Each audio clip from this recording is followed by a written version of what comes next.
20 নম্বর এক্সটেনশনের যে ক্যাম্প, এই ক্যাম্পের এই পিছনে আমার যে পাহাড়, সেই লাল পাহাড় আমরা ঘিরে ফেলি এবং সেখান থেকে আরসার 2জন নেতৃস্থানীয় সদস্যকে আমরা গ্রেফতার করতে সমর্থ হই।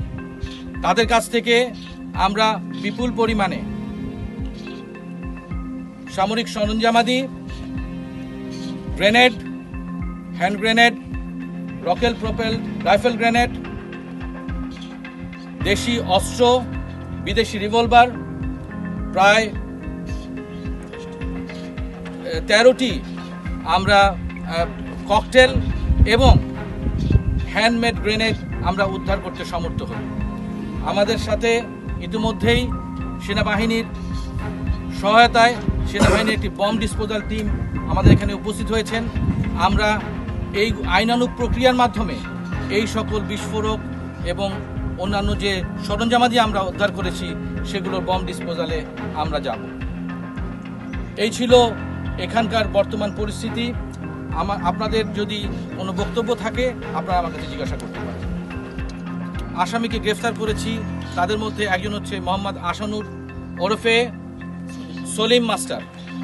এই মোহাম্মদ আসানুর অথবা ওরফে সলিম মাস্টার সে 2017 সালে বাস্তুচ্যুত মিয়ানমারের নাগরিক হয়ে বাংলাদেশে অনুপ্রবেশ করে এবং অতঃপর 2018 সালে সে মৌলভী আকিজের মাধ্যমে আরসায় সে অন্তর্ভুক্ত হয় এবং সন্ত্রাসী কার্যক্রম সে চালনা করে।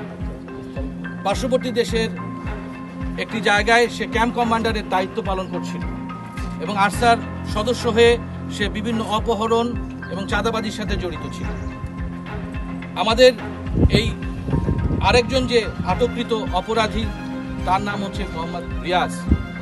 মোহাম্মদ রিয়াজ 15 নম্বর যে ক্যাম্প ছিল সেই ক্যাম্পের পাশে 8 নম্বর ডাব্লিউ ক্যাম্পের সে একজন অধিবাসী এবং সেও 2017 সালে বাস্তুচ্যুত একজন মিয়ানমার নাগরিক এবং 2018 সালে সে আরেকজন আরসার একজন শীর্ষস্থানীয় নেতা মৌলানা ইব্রাহিমের হাত ধরে সে আরসায় অন্তর্ভুক্ত হয় এবং 2019 সালে সে পুনরায় মিয়ানমারে প্রবেশ করে এবং এরপরে সে এই এক্সপ্লোসিভ এবং অন্যান্য বিষয়ের উপরে উচ্চতর প্রশিক্ষণ নিয়ে পুনরায় সে বাংলাদেশে অনুপ্রবেশ করে এবং তারপরে এই আসানুর ওরফে সলিম মাস্টারের সহযোগী হিসেবে কাজ করে। আমাদের যে দুজন আটককৃত যে দুজন অপরাধী সলিম মাস্টার, তার বিরুদ্ধে 3টি হত্যা মামলা সহ একাধিক মামলার খবর আমরা পেয়েছি। আর পরবর্তী যে আরেকজন যে তার সহযোগী অর্থাৎ রিয়াজ, এই রিয়াজের নামেও একটি হত্যা মামলা সহ একাধিক মামলা রয়েছে। এবং এই দুর্গম অঞ্চলে আপনারা দেখেছেন যে তারা কিভাবে আরসার সন্ত্রাসীরা কিভাবে আস্তানা গেড়ে এখানে থাকে। সেই আস্তানার আমরা একটি আস্তানাও এখানে খুঁজে পেয়েছি এবং তারা মাটির মধ্যে কিভাবে এই যে এক্সপ্লোসিভ এবং আইডি তারা কিভাবে এরা লুকিয়ে রেখেছে। আমাদের অভিযান শুরু হয়েছে কিন্তু এই অভিযান চলমান থাকবে এবং আমরা এই পুরো এলাকাটি ঘিরে রেখেছি। আমরা আরও সতর্কতার সাথে আমরা এখানে অভিযান চালাবো এবং আমরা এনশিওর করবো যে এলাকাটি সম্পূর্ণ নিরাপদ। কারণ হচ্ছে যে মাটির ভিতরে তারা কোথায় কোন জায়গায় আইডি বা এক্সপ্লোসিভ লুকিয়ে রেখেছে এর একটি সম্ভাবনা থাকতে পারে। আর আমাদের যে দুজন সদস্য অর্থাৎ আরসার যে দুজন সদস্যকে আমরা গ্রেফতার করতে সমর্থ হয়েছি তারা এই আইডি এক্সপার্ট।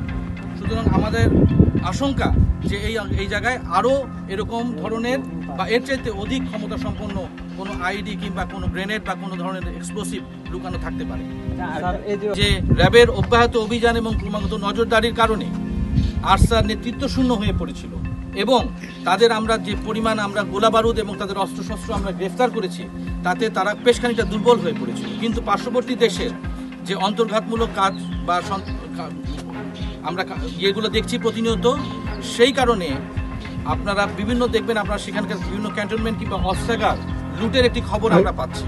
তো আমাদের আশঙ্কা যে এই আরসার সন্ত্রাসী গোষ্ঠী কিংবা এর সাথে আরও কিছু সন্ত্রাসী গোষ্ঠী তারা এ ধরনের তাদের কাছ থেকে এই অ্যামুনিশন কিংবা সেই অস্ত্র গোলাবারুদ তারা সংগ্রহ করেছে। এরা তাদের নিজেদের সক্ষমতা বাড়ানোর জন্য করতে পারে, তারা আমাদের উপরে নাশকতা সৃষ্টি করার জন্য করতে পারে কিংবা অন্য কোনো সন্ত্রাসীদের সাথে সম্মিলিতভাবে তারা কাজ করার জন্য তারা এই অস্ত্র বা গোলাবারুদগুলো জমা করেছিল বলে আমাদের প্রাথমিক সন্দেহ। তবে আমরা এর অধিকতর তদন্তে যাব এবং তদন্তে যেয়ে আমরা খুঁজে বের করবো এর অরিজিন কোথায় এবং কীভাবে এগুলো আসলো এবং তাদের মূল উদ্দেশ্য